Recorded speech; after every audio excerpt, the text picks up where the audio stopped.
Good day, everybody. My name is Craige Beckett. I'm the CEO of IYX Africa and Native Child of the World, along with Shari Cannell and the team at IYX Africa. We are happy to announce that Culture Survival has agreed to fund us, and we are about to do a youth exchange camp in the Western Cape on a beautiful farm. This youth exchange camp is a trainers of trainers environment where youth that works for organizations and has community projects or is a community leader of some sort. It's to better train them, and the capacity building they're going through is also to understand things like FPCI, coping and grieving, food security, climate change, in a disaster, what to do, how to do it, what forms of natural disaster management, the science of climate change as a indigenous individual in Southern Africa. So this training will also be met by non-indigenous youth that will be joining. And it's more to see what type of solutions they come up with, whether it is climate, whether it is artist rights, indigenous art, uh, articulating what the communities are going through, whether it is a climate impact or a crime impact, or whether they want to better whoever they are as activists. So this Trainers of Trainers camp has been in the making over 3 years of pilot projects and questionnaires and understanding, what does the youth want, not what we want. As indigenous leaders, I understand what do I protect. I protect culture, I protect spiritualism, I protect the order of indigenous knowledge and wisdom, as well as our elders and our deceased. So when it comes to understanding as an indigenous person how the UN works, how who is UNESCO, what is the focus point and objectives of people like Culture Survival, Amnesty International, Survival International. So all these organizations, these youth hear about it in their organizations, don't really know what they represent. And this is an opportunity for us as IYX Africa to use the website of Culture Survival as a case study on how we should look at what our lives in a struggle should be struggling for, and the methods and the principles it takes to be successful in advocating our rights, what's happening in our environments, what happens to our animals, our insects, our food. We are hunter-gatherer people and also pastoral people. So the care base and the knowledge of care is wider and covers many languages. For San indigenous people, for instance, we have to look at visual aids. And most of these people we're transporting from very far in Namibia, Botswana, and South Africa to meet up here with urban natives as well. And to bring them together as rural and urban natives, it is very important for us to see the coping mechanisms we come out of and how grieving is looked at. We're currently facing what's happening with the government and the burial site in the Northern Cape. It's things like that. The youth and the leaders doesn't know how to articulate that violations properly. We say our passion and lay it out online in our heart's sadness when we're actually facing political and policy orientated arguments and struggles. We need better information in this. The camp will have online engagements as well, Zoom meetups with public. We're open to call also for people who would like to volunteer their time and facilitate a lesson from online or even coming to the farm. So there is going to be calls coming out from volunteer forms that will be shared to facilitators that thinks that this is something a Bushman youth would understand and be productive and develop from. I would like to thank Pakalani. I'd like to thank our team of advisors and counsel in IYX Africa's strategic thinking rooms.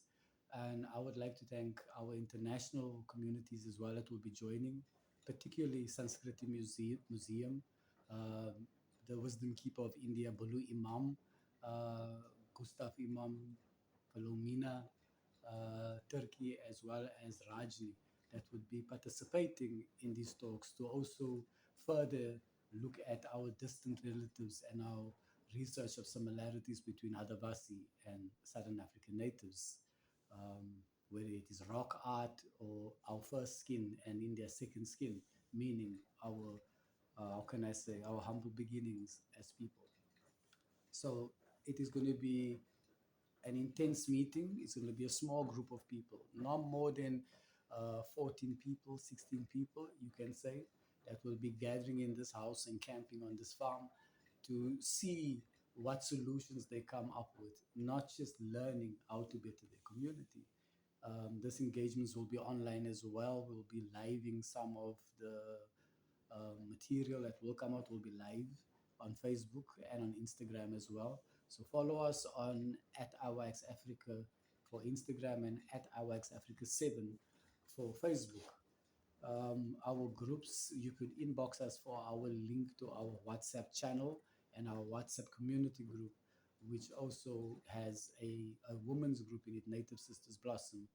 On the camp as well this year, we'll have a Native Sisters Blossom camp as well, where one of the directors and board members, Shari Canal, will be hosting few females and sending out invites to women solution makers to actually come together and have a talk online and on the ground on um, women's development, if I may say so. So thank you, everybody. And again, IYX Africa stands firmly with everybody that agrees that the Northern Cape burial of those bones that belongs to our ancestors and our culture is buried in a very disrespectful way. So I stand with that. And as a community leader, healer, and spiritual person, I don't see us being respected and identified properly by the act of having such a disgraceful gravesite for the remains of people that were slaughtered by our colonizers and our past. It's the trauma of our soil. And I can honestly say um, it's very difficult for us to even imagine that it took place, but it has, and what it looks like. The government, I hope, is listening to the cries of the Nama leader Paul Swartboy in Namaqualand, Northern Cape, South Africa. And it's important for the youth of South Africa to also say something about this. Um, yes, you all are viewing beautiful photos online and how it happened, but you all should look at what it actually looks like when everybody went home. I've been part of Nama funerals, San funerals. I've seen how remains are buried, and the way that was did in no means is a sign of respect or honoring of the dead of the Nama people and that of the Southern African native clans. And I can honestly say it raises questions to who's actually in in the boxes, because we don't bury in boxes when it comes to being native or indigenous, and we don't have crosses and church prayers of the remains of a groups of people that never saw Christianity or met Christianity or Islam or Hinduism. And that is no disrespect to Christianity, Hinduism, or Islam, but this is a group of people that was brutally murdered, a genocide. And we should remember that. This is not a group of people who died of the flu or COVID 19. This is a group of people who died at the forefront of the creation of what we have today, Southern Africa. So their remains should be respected and buried. As we can travel throughout the entire country, whether it is the Bantu Nguni lands, we see their chiefs and the way they respect the burial sites, even though it's not a fancy thing, it's cleaned, it's set up properly. There's a monument, an information sign, even road signs pointing to what is up ahead. With the white people, we see the same. They build obelisks and monuments and put gargoyles and stuff like that up. It's an amazing thing. You respecting the dead, honoring the dead, remembering what brought us here, the trauma of our soil. And in in a nutshell, it should be corrected as soon as possible. It should be. I'm a younger leader in all of this, and even as a young leader, I can honestly say that it is viewed as, from us young leaders, as something could could turn our communities against each other. So please, let's work at fixing the situation before we do. And as Southern African native leaders, healers, and community leaders, as well as NAMA, we demand that the government do something or say something about the state of these graves. These bones was in the Zico Museum. I saw it or heard of it, not saw it, a few years ago. And I can honestly say, why? Why did it come out of that room unprepared? Why wasn't the communities consulted? This is the main thing about this. If they could go that far publicly and on national and in international social media and TV doing something like this, then how much respect do we have as Nama and Southern African native people in our country?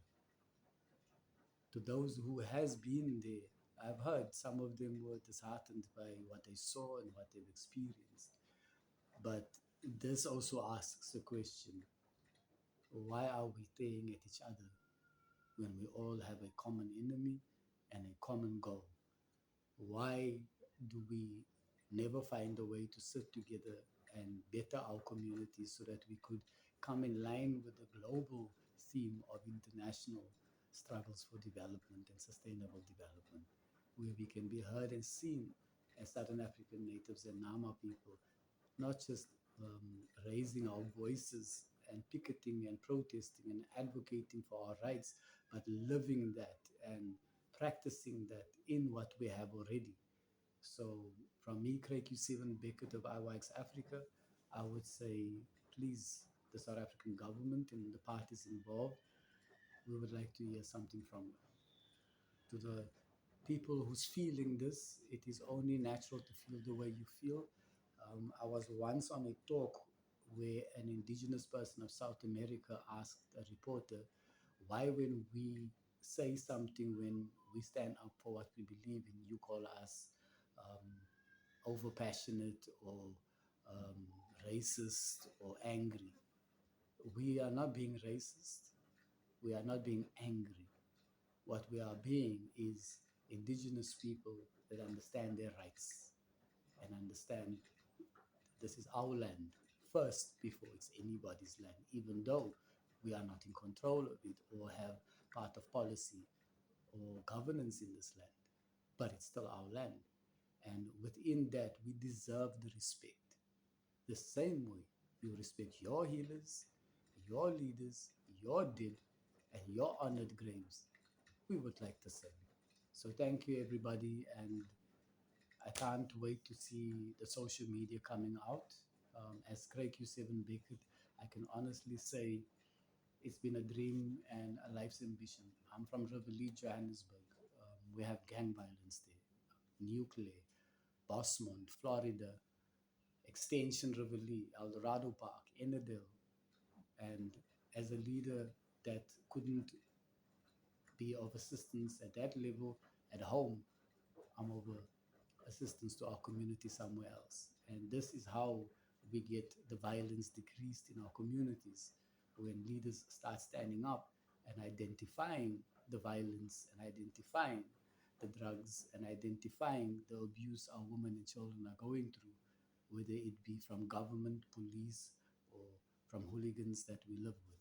But this is that time where we asking community leaders, um, indigenous leaders as well, and spiritual leaders to come together and stand on the ground firmly that we need protection in our communities, not just the army.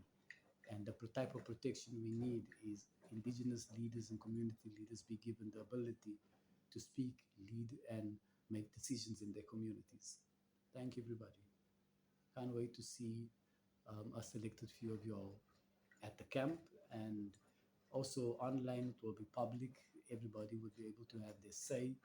And those of you that wants to facilitate something or wants to be part of the camp, it is open for you to write to IYX Africa at indigiyouthexchange at gmail.com or at connect at nativechildoftheworld.org. And you can DM us at any time. I'm available till quite late at night. So thank everybody, and to the youth that's coming from Namibia. I can't wait to see y'all and the leaders as well and the healers coming from Namibia. We're going to be talking rites of passage. We're going to be talking how to better understand the indigenous culture from a non-indigenous perspective. People could be there to do interviews, and I'm open for any discussion from here on out. My phone number is 076 642 3389, South African code +27. Thank you, everybody.